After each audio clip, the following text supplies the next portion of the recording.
evening and welcome to Hot Edition on 3FM 92.7, coming to you live from our studio here at Adesawe Kanda in Accra. I am Martin Asiedu-Dartey. Coming up this evening, Speaker of Parliament Alban Bagbin indefinitely postpones the resumption of Parliament with no clear reason given. We'll try and find out what exactly is the reason behind the Speaker's decision to postpone the reopening of Parliament. Also coming up, 12 suspected illegal miners arrested for destroying sections of the Western Railway line. We have the full story for you in a moment. And later, the Ashanti Regional Chairman of the New Patriotic Party, Bernard Ntwibo, also known as Chairman Wontumi, to be arraigned before court on Tuesday after being granted a 1 million Ghana cedi bail with 2 sureties over alleged illegal mining activities. Details of all of these and more coming up with the next 1 hour. Do stay with us. Before that, though, let's bring you the news summaries.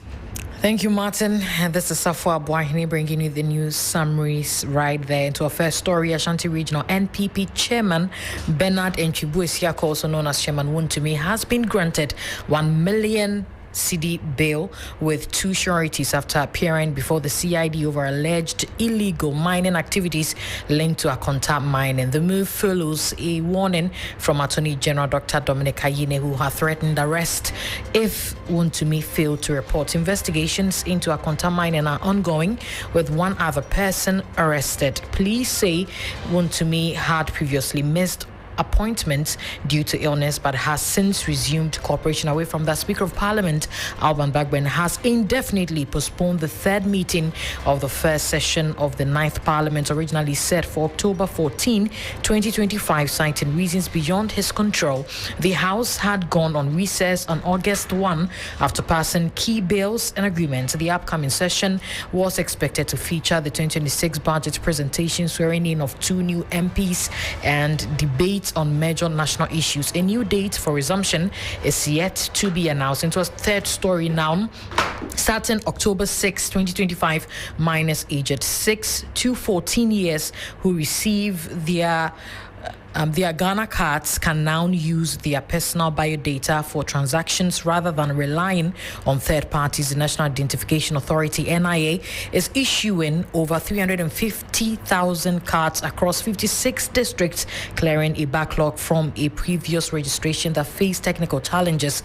The resumed exercise marks a key step in giving children formal identity, with new registrations expected to be announced soon. And also 12 suspected illegal miners have been arrested for damaging a section of the Takrady-Nsuta railway line in the western region.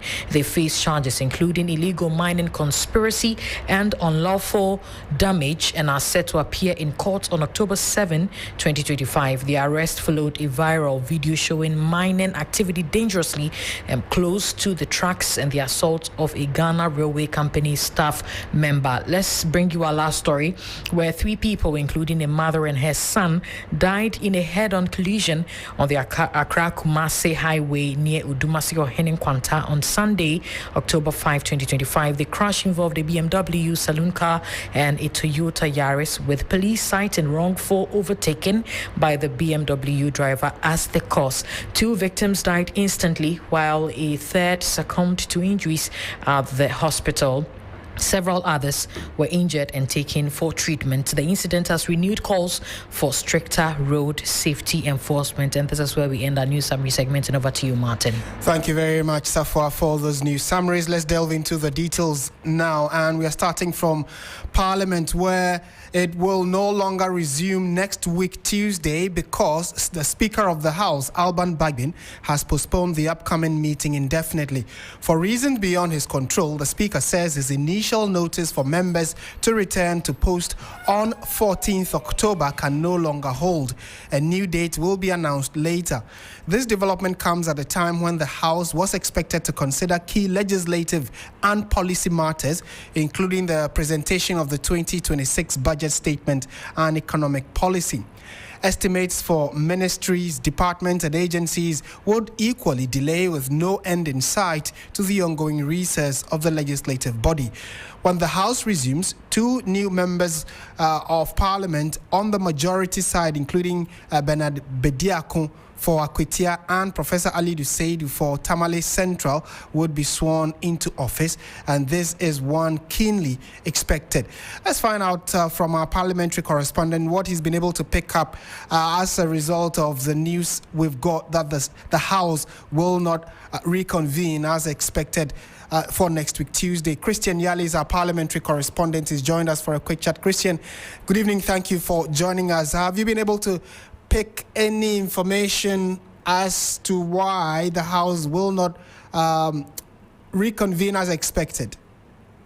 Martin, already it is one that critics of this government have raised concerns about. For many who believe that there are a number of legislative instruments like the LI 2462 that allows mining in forest reserves, which they believe that this is just a diversionary tactic or a delay tactic by the House to prevent a possible repeal of this law. It is one that critics have raised.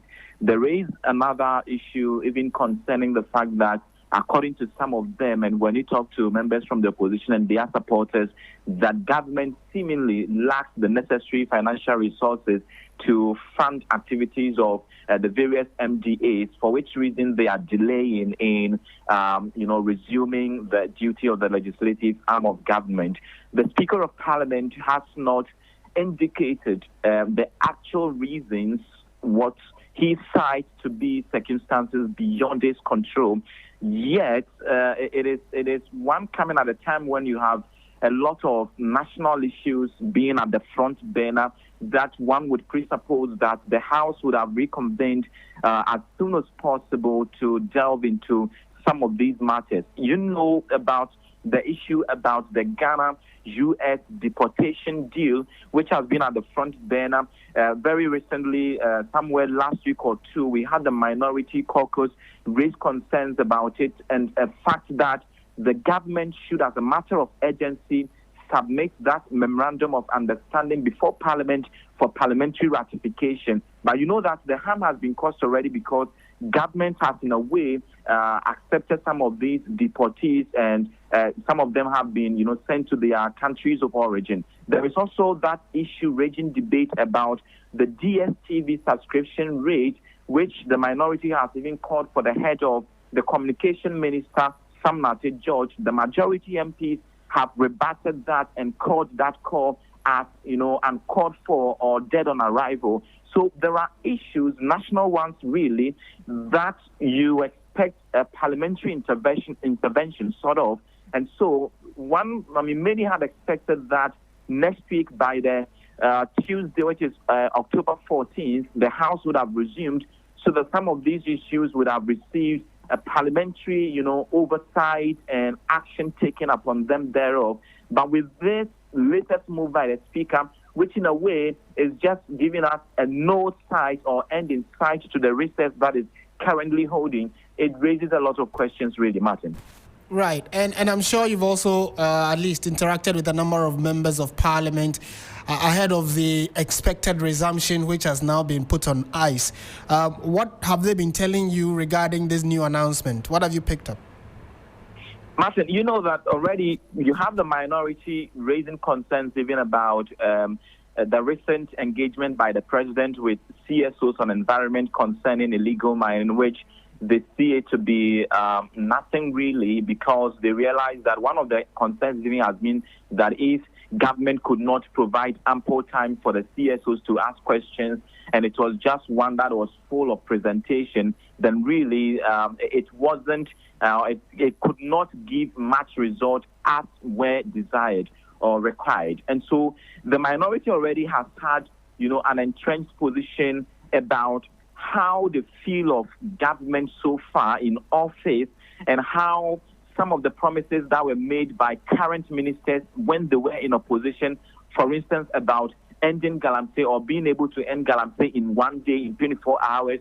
We know that there are people like Sam Nate George, for instance, who are on record to have made such pronouncements way back in opposition before coming into office. And so many of the minority MPs assessing the 9 or 10 months of government in office are of the view that there are a number of failures on the side of government in dealing with some of those urgent issues like that of galamsey, for instance, for which reason they believe that the delay in the resumption of duty for members of parliament is one that is not in a good faith. Also because you would expect that somewhere next month in November, we should have the budget presentation for the 2026 fiscal year, which should come with its own work because it takes a lot. You mentioned the estimate for ministries, departments, and agencies, and once all of these are done, that would bring in the issue of the appropriation bill that would have to be approved by Parliament. That also takes some days. Martin, you remember that there are a lot of legislative instruments that did not mature before Parliament went on recess in August. And so some of those legislative instruments and some of the bills that were presented, that were referred back to the committees to look at them, are to be looked at. And so it looks like a lot of There's quite a lot to be done. Of it really ahead of Parliament. And so further delays wouldn't be helpful. All right. Christian Yali, thank you for your time and giving us, at least an idea of what some MPs are thinking about ahead of the resumption of Parliament. So we'll definitely update you subsequently on what the issue is as regards why the Speaker has decided to postpone the resumption of Parliament. And in a jiffy, we would also try and get, someone who's been monitoring the space, who actually has followed parliamentary conversations and deliberations for a number of years now, to find out what he is also gleaning from the corridors of power to be the reason why the Speaker may have postponed the House. It is yet to to be clear to especially those who are following parliamentary conversations to find out what exactly the reason may be. But maybe while we wait for that, let's see if we can pick the thoughts of Dr. Rashid Draman, Executive Director of the Africa Center for Parliamentary Affairs. Doc, good evening. Thank you for your time on 3FM. Good evening, Martin. To start with, what is your understanding of what the Speaker says that the postponement of the resumption of Parliament is as a result of reasons beyond his control? Is anything really beyond the control of the Speaker? Well, right now, I think this is subject to a lot of interpretations and guesswork, given that the Right Honourable Speaker didn't clearly say why. I mean, he would have helped all of us if he had said clearly the reasons. But I can hazard a number of possible reasons. Perhaps there's an emergency situation where the entire leadership of Parliament might be out of town. That's number one. Number two, it could be the case that Parliament doesn't have money. And we know that our economy has been in a situation where we understand monies are not being spent. So that might be the second reason. Maybe the third reason might be perhaps maybe something coming from the executive, and they've not been able to have some clear understanding, given that in our country, a lot of the a lot of the legislative business comes from the executive. So it could be the case that there are some kind of issues that need to be ironed out. But whatever it is, Martin, I think it's not good for our country, because if there is any parliamentary meeting that is very important in the life of any parliament, it is the meeting where the budget of the country and economic policies are considered, and this is that one. And if we have a situation like this, I think it doesn't speak very well about our country, and also the fact that there has been an effort to reset the country this is when we would have seen everything running smoothly. And then, most importantly, we are not in the 8th Parliament. We are in the 9th Parliament, where even if some members are absent, it doesn't really affect legislative business. So I think we are in for some interesting times, right. And we need to watch that space very carefully. And that was actually one of the questions I had, that how would this affect government business? We have a government that intends to run as quickly as possible, cover enough grounds, and do that smoothly. Fortunately for this government, they have majority in parliament. So yes. What could possibly be the hindrance for them to have the legislature also working so that the executive and legislature and probably the judiciary can all work in a coordinated manner? I guess nothing is very interesting. I believe if it was the 8th Parliament, perhaps we would have heard from the leadership of Parliament clearly why this is happening. But understanding the nature of this Parliament, where the Speaker of Parliament is from the stock of the NDC, perhaps there are a number of things that the Right Honourable Speaker doesn't want to put in the public domain, and whatever it is, I think it smells like there is some friction between the executive and the legislature. And this needs to be dealt with as quickly as possible. Otherwise, and then we have to also remember, this is not a president who has the luxury of time, because he doesn't have a second term. This is a government that is already 1 year old. So they need to move very, very fast. And earlier they treat the legislature with a lot of care. I think the better it is going to be for the business of our country. And finally, there should be a stipulated time that Parliament should sit, right? So maybe for 3 months continuous. Yes. So if there is this kind of a delay, who would demand that they do the extra days that they have not been sitting? Well, and they don't have in this particular meeting, they don't have the luxury of any extra days, because by Christmas everything has to come to an end. So that is where there's even a more serious problem, because in other meetings they could shift, increase the number of days and so on. But this one, by Christmas, everything has to come to a close so that the Appropriations Act is passed, and then government spending begins. Otherwise, we are going to have a crisis, because if the budget is not passed before the rise for Christmas, that could be problematic. It will mean that government doesn't have money to spend, and we might be experiencing some of what the U.S. is experiencing right now. Right, Doc. Well, like you said, it's early days now, so we'll just keep our fingers crossed and see how the coming days play out. Thank you so much for your time this evening.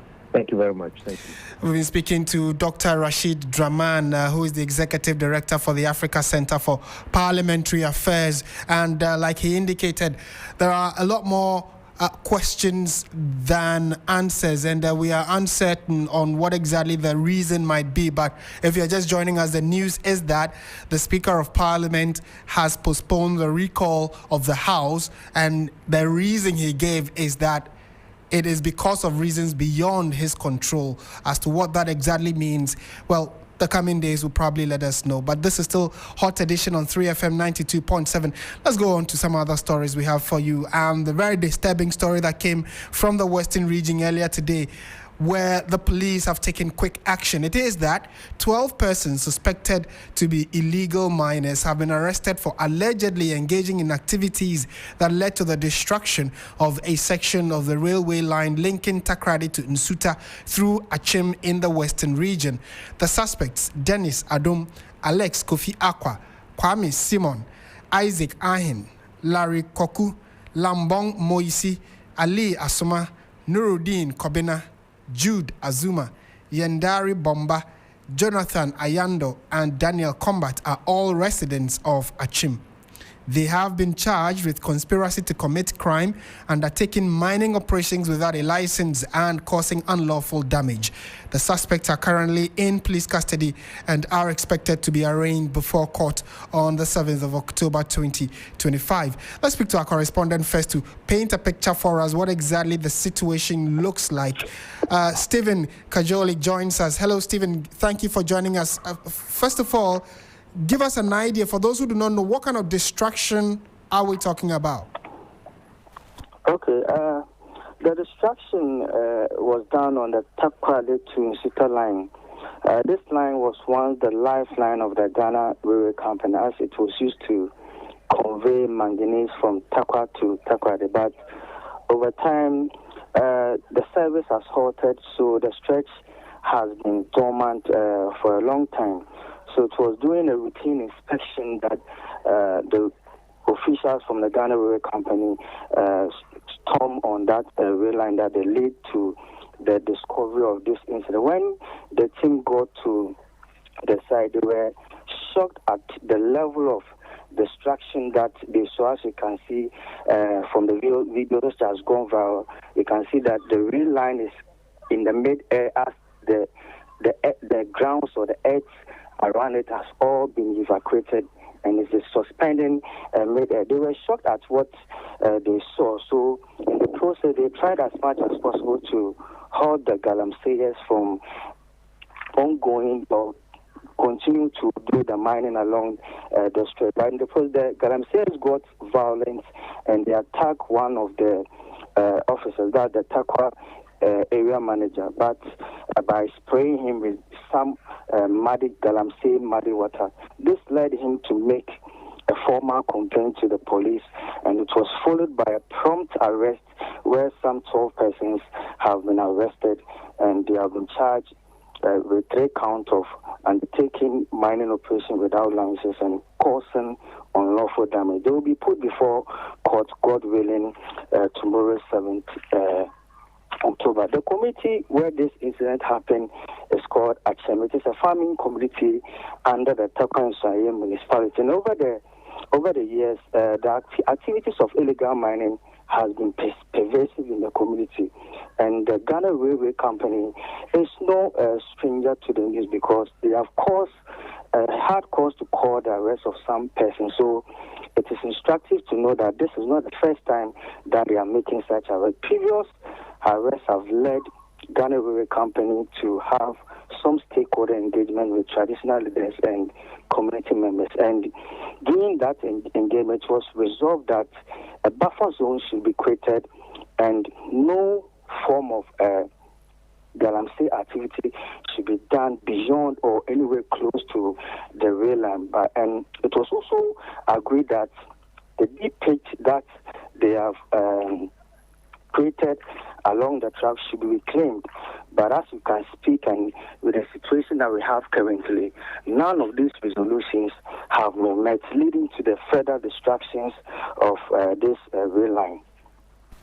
Right. Now, also, tell us how important is this rail line and the level of destruction. Does that mean no rail can use it?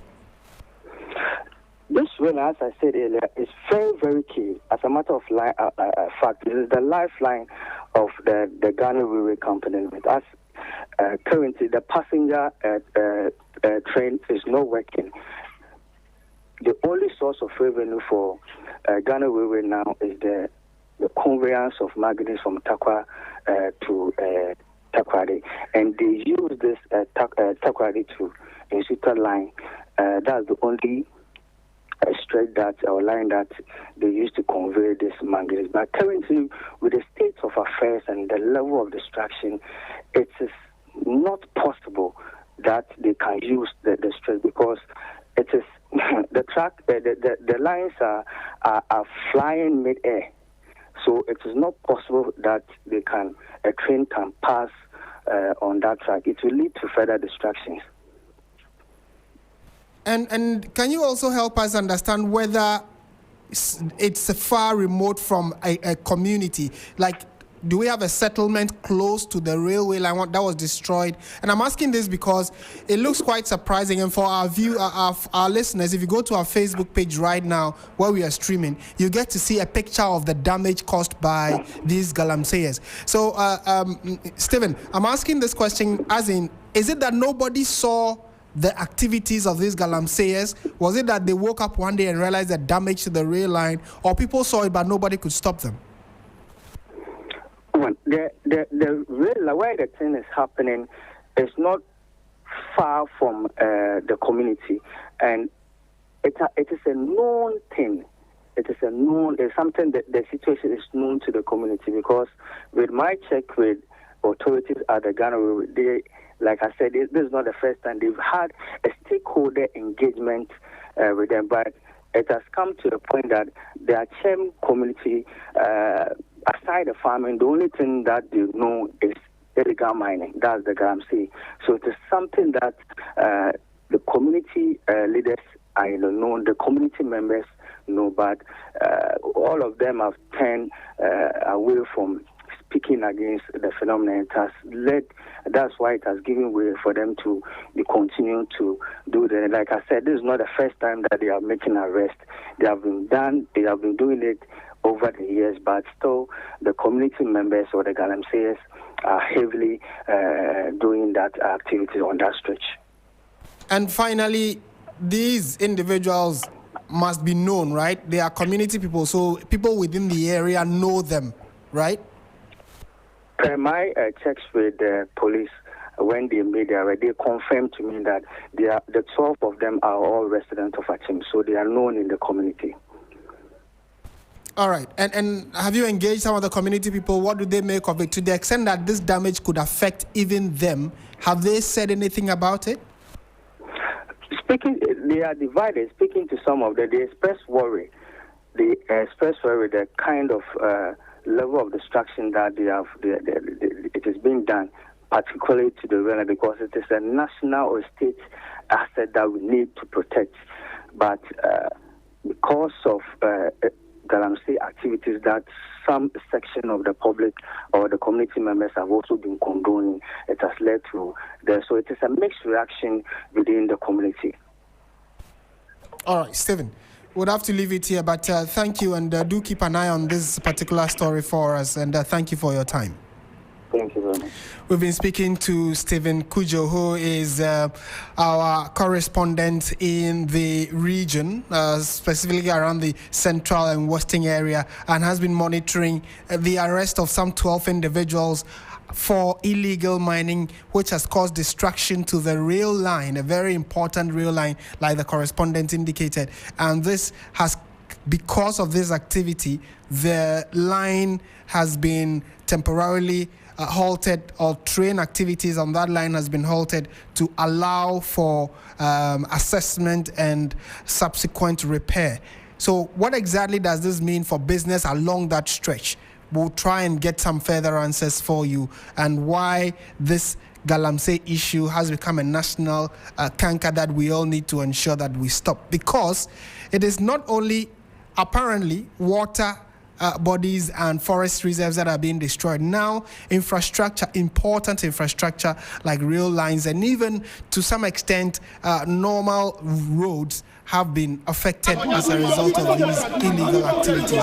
If you are in and around that area, or are somewhere else where galamsey is affecting the very life of people who live in and around the area, do send us a message on our Facebook page, and I will be happy to share it with the rest of the world, and probably call attention of the agencies, the appropriate authorities, to that situation, so they can quickly attend to it to save life and property. This is still 3FM 92.7. You're listening to Hot Edition. In a moment, we'll also try and speak to the CEO of the Ghana Railway Authority on how long they have known this, how come it is now that they've been able to affect the arrest, etc., and what is the plan in getting that particular line back on track. We'll try and pick some answers from the CEO of the Ghana Railway Authority, as well as your comments as well. So do listen and send your messages through on our Facebook page. We are excited that you're part of this show. Let's go on to some other stories now. And for those of you who've been following, Chairman Wontumi, who is the NPP's Ashanti Regional Chairman, has been in Accra following an invitation that was given or thrown to him by the Attorney General last week, Friday, on issues regarding illegal mining. So the earlier story we brought and this are related somewhat. So the specifics of today's story is that the regional chairman, Ashanti Regional Chair of the NPP, Bernard Treve, many of you will know him as Chairman Wontumi, he has been granted bail to the tune of 1 million Ghana cedis with 2 sureties, and this follows his appearance before the Criminal Investigations Department of the Ghana Police Service. 3 mining-related charges are expected to be preferred against him on Tuesday, the 7th of October, 2025, at the High Court in Accra. My colleague Noble Crosby-Annan was at the police headquarters where he met the CID officers and has come through with his report. Than any other offer you can get in the market. No product sells 20 GB for 50 Ghana cedis. I mean data and... Apologies for that. We'll bring you a report on the meeting between Chairman Wontumi and the CID. And you recall that last week, Friday, when President John Mahama met with the CSOs and religious bodies, they raised a number of concerns. And the President, with his ministers, managed to answer a number of these concerns that were raised earlier about the fact that we need to collectively fight illegal mining.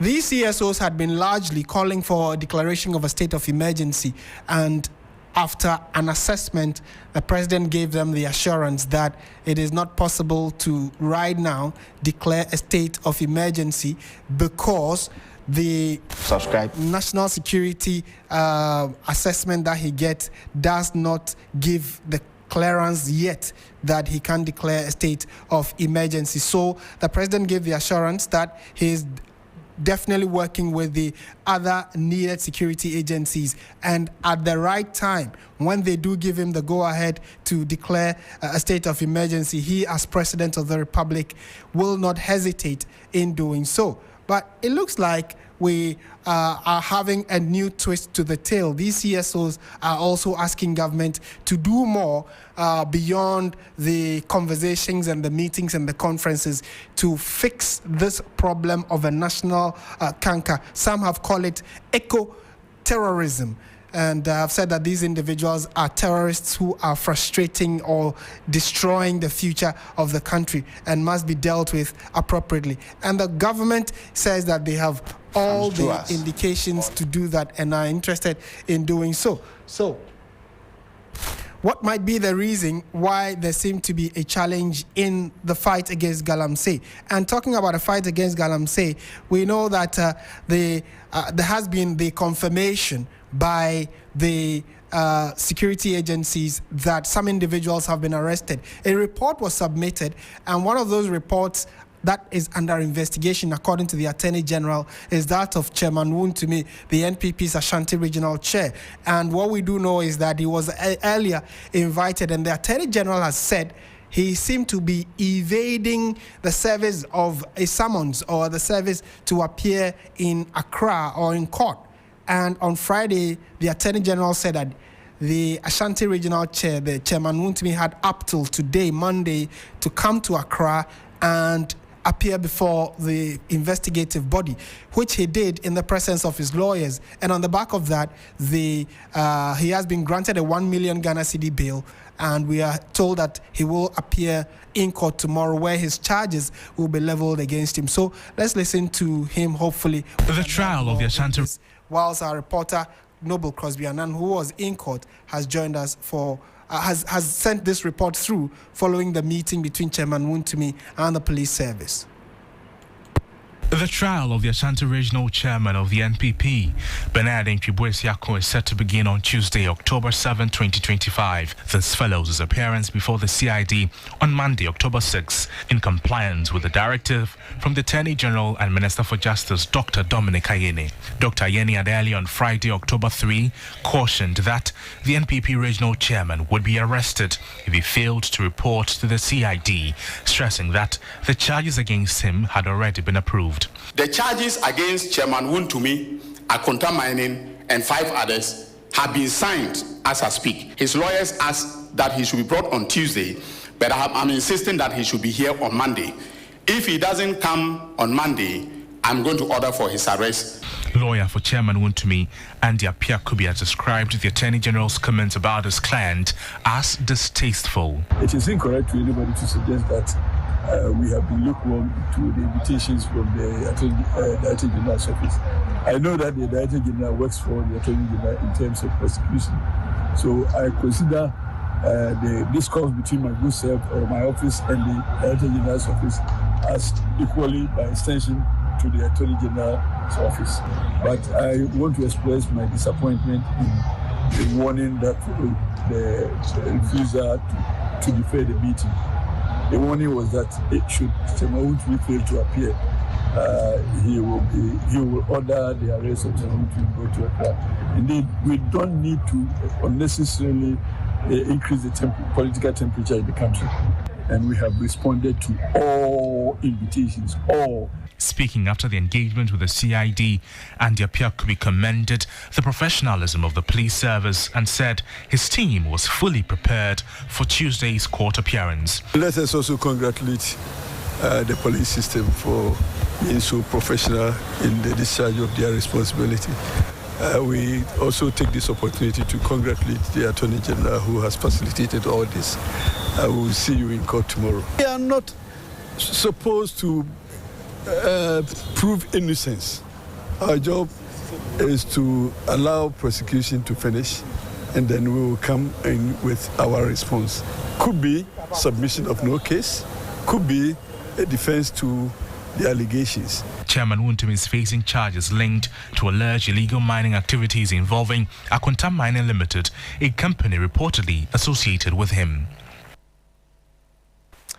And that report was put together by Noble Crosby and like he indicated, tomorrow Chairman Wontumi will be in court, and will definitely be there to report or update you on what exactly will transpire. Away from that, we just want you to know also that the former Attorney General Godfrey Dame was part of the team that went with Chairman Wontumi to the CID head office earlier today, and he's also been sharing a thought on what he thinks about the entirety of this investigation that has led to final court proceeding or court appearance. So we'll try and bring you the voice of the former Attorney General in a jiffy when we do get it in. But this is still 3FM 92.7. You're listening to Hot Edition live from our studio here at Adesawe Kanda in Accra. Okay, so other big things have been happening, including the fact that there are some security concerns also being raised about onion glut. We'll get to that in a jiffy. But before that, October 6, 2025, which is today, marks the deadline for the investigative board tasked by the Ministry of Defense to present its report on the helicopter crash which occurred on 6 August 2025. The Ghana Air Force Harbin Z9 helicopter carrying 8 people, including the high-ranking government officials and military personnel, went off the radar shortly after departing Accra.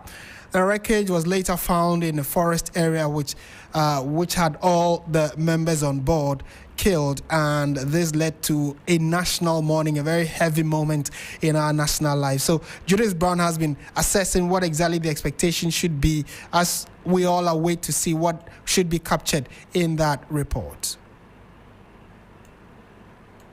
October 6, 2025 marks the deadline for the investigative board to submit its report on the August 6, 2025 Z9 military helicopter crash that claimed the lives of 8 people, including Defense Minister Edward Omanibuama and Environment Minister Ibrahim Mutala Mohammed. The board, chaired by the National Security Coordinator, was formed by the Ministry of Defense to investigate the incident and comprised of members from the Ghana Air Force and the Ghana Aircraft Accident and Incident Investigation and Prevention Bureau of the Ghana Civil Aviation Authority. With the support of the United States Air Force investigators providing technical advice and assistance, the board began its work on August 25, 2025, and was given 30 days to complete its investigation. A preliminary investigation team was formed on the day of the crash to collect evidence, and their report was submitted to the board. The investigation involves analyzing the flight data recorder and cockpit voice recorder, also known as a black box, which was recovered from the crash site. The board's primary objectives are to determine the cause of the crash, identify contributing factors, and recommend measures to prevent similar incidents in the future. Now, while the investigation is crucial in providing closure to the families of the victims, it's also very helpful in ensuring that such incidents do not recur. As the nation waits with bated breath, it remains to be seen whether the board will meet the deadline and submit its report today. Judith Brown, TV3 News. Right, so we'll just have to wait and see how this plays out and what the content of the report. Has it been concluded? And when are we likely to hear the full details? We'll update you when we do get it. And let's go on to some other stories where we go to the fact that 8 police officers were injured on Sunday during violent clashes linked to a chieftaincy dispute at Sampa in the Bono region. The Bono Regional Police Command says 7 of the officers have been treated and discharged from Sampa Government Hospital, while 1 who suffered a head injury has also been treated at the Konfanochi Teaching Hospital in Kumasi. He is said to be responding well to treatment. Before we bring you details of that story, let's go on to the other story having to do with the impact of Galamsey, not just on water bodies, but on infrastructure.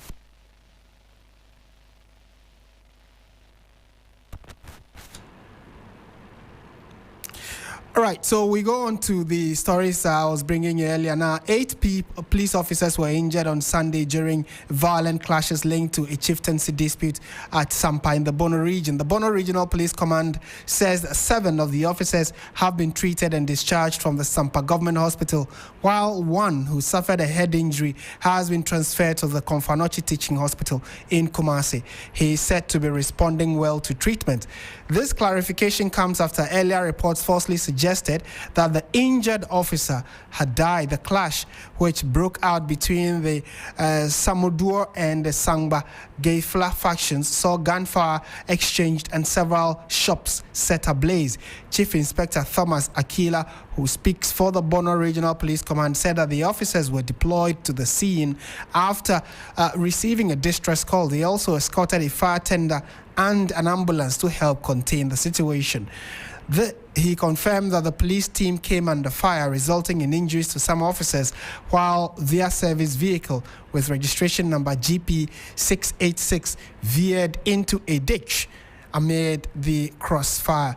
The police say that calm has since been restored in Sampa, with intensified patrols and investigations underway to bring the perpetrators to book. Let's speak to security consultant Richard Kumada, who's joined us for a quick chat on this. Mr. Kumada, good evening. Thank you for your time. You're welcome. Let's start with what's happened in Sampa. From your perspective, what's really driving these recurring clashes over chieftaincy? It has been an issue with us for many years. Pre-independence, we've had chieftaincy issues. After independence, we never thought we were going to travel with issues of chieftaincy dispute for a very long time. But in recent times, because of sophistication of guns and people having the ability to mass up their crews, in the least instance, it has come to the fore that this is a canker that is threatening the lives of everybody, and it's even not sparing the people who are in charge of law enforcement. So that is the unfortunate situation, and that is where we find ourselves. How is it that there seems to be an increase in the possession of arms? Because there is a situation, there's a chieftaincy situation almost anywhere around the country that it flares up. There are reports of gunshots, and mostly it looks like the citizens that start firing against the police, and then there is a return of fire. But how come we have an increase in the possession of firearms by citizens? It's not just the possession of the firearms, which is a major concern for all of us, but it's the usage. They are so bold in using it, and they bear the consequences. And so that is where you will need law enforcement punitive action. We are not just taking the guns from individuals who might have a gun, who might be illegitimate people, but you should also be bold enough to prescribe a punitive action for people who use their guns to the extent that people have been hurt or people have been injured or people have died. They have to face some level of punishment. I think our system has become in such a way that we don't punish people who flout our laws. So people take the law into their own hands. And we are talking about sophistication of guns that has the ability of causing huge levels of damage within the shortest possible time. To the extent that there are police people involved, I want to believe that the police authority will take a drastic measure against those who did this particular act. And we should take it forward in that regard. Right. And do you think that the security officers have been able to manage the situation so far? And is it decreasing, or we should be concerned about the regularity of it? I think we should be concerned. We should be concerned. The police has been lenient on people who misbehave with firearms, particularly during funeral, and traditional authorities have the ability to ask these people to shoot guns anyhow. And our funerals and festivals have become a grant for people to settle scores with firearms. And I think the police would need to be a bit more aggressive. They would need to be a bit more strict. And they would need to be a bit more serve as people who have the ability to punish people who flout our laws. I am a bit more worried. These days, you can't have a friendly disagreement with people and go home and sleep. The next thing you hear, they are looking for guns to come and kill you. And it's creating a little bit more high levels of insecurity in our society, and it's not necessary at all. Right, Mr. Kumado, thank you so much for your time. Welcome. And Richard Kumado is a security consultant, and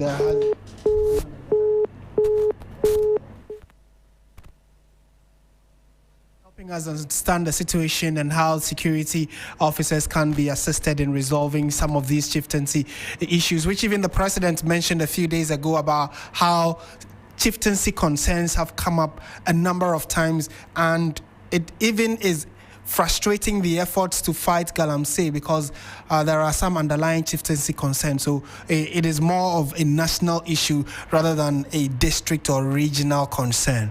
Well, time now for business, and Bestmark Ewusa is in the studio, and he will take it over from now.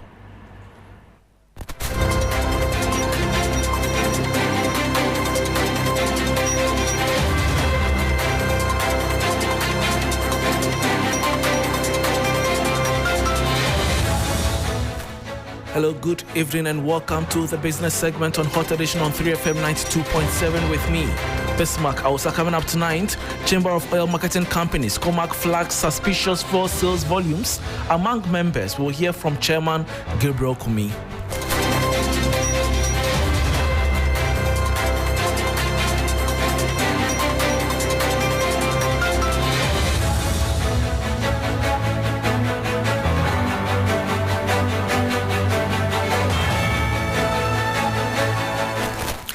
Thanks for your company. Now to the details. The Chamber of Oil Marketing Companies, COMAC, has raised alarm over unusually high sales volumes reported by some of its members. According to the Chamber, certain oil marketing companies are recording fuel sales that exceed those of market leaders despite operating fewer than 20 service stations compared to over 200 outlets run by top-tier players. Speaking at a press briefing in Accra, COMAC Chairman Gabriel Kumi said the trend raises serious questions about the integrity of operations within the sector. He added that he suspects these as attempts to abuse the Unified Petroleum Pricing Fund to the detriment of consumers. In every petroleum product you buy, you pay, I think, 98 pesos, 95 pesos as your contribution as a consumer into the fund. So if some individuals have made it their cash cow and is cashing from it, we expect the general public, Ghanaians, we expect my brother, the Chamber of Petroleum Consumers, Duncan Amwa, and his people to rise up against that, because the UPPF fund is funded by the ordinary Ghanaian, by the taxpayer, you and I. So why should a group of people decide to feed from a fund that the whole country is contributing into? That is our concern. And secondly, that does not even give us a good data. Somebody called me to say that, hey, Upper West LPG is booming there. I'm going there to set up LPG. The figures are not right. So you can't even use that for national planning. And that was Chairman of the Chamber of Oil Marketing Companies, Ghana, Gabriel Kumi. Moving on, Ghana's ongoing fifth review under the $3 billion International Monetary Fund Extended Credit Facility is in its final stages, with negotiations in Accra expected to wrap up by Thursday, October 10. A positive outcome will clear the way for the release of the next $360 million tranche to support the country's economic recovery and fiscal stability. There is more in the following 3 Business News Desk report.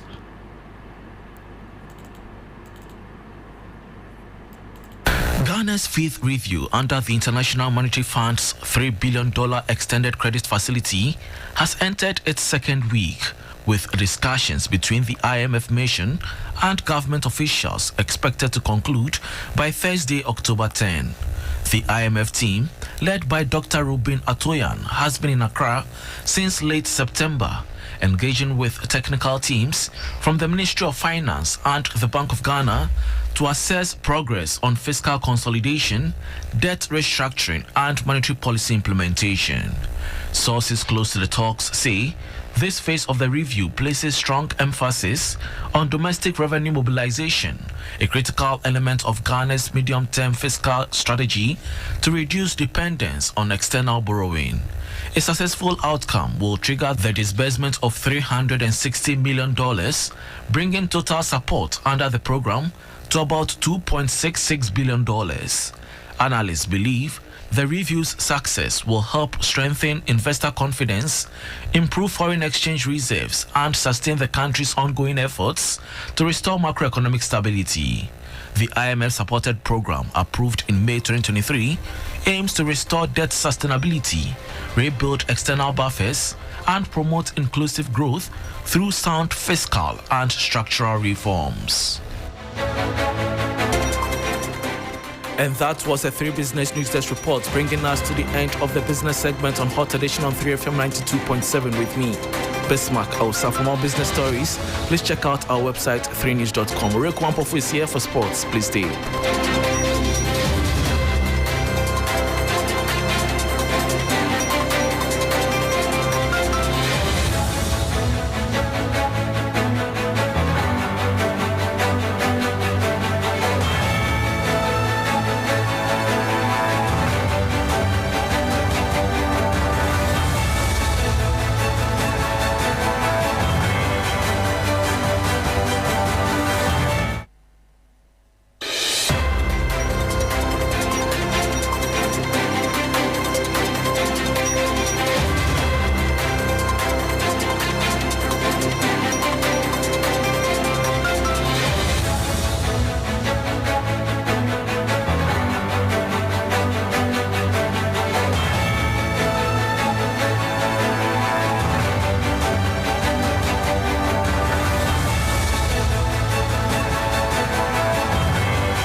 Hello, good evening, and welcome to the sports segment here on Hot Edition on CFM 92.7. We start off from the Black Stars camp, where Ghanaian forward Brandon Thomas Asante has been handed a late call-up to the Black Stars squad ahead of their crucial 2026 World Cup qualifiers against Central African Republic and Comoros.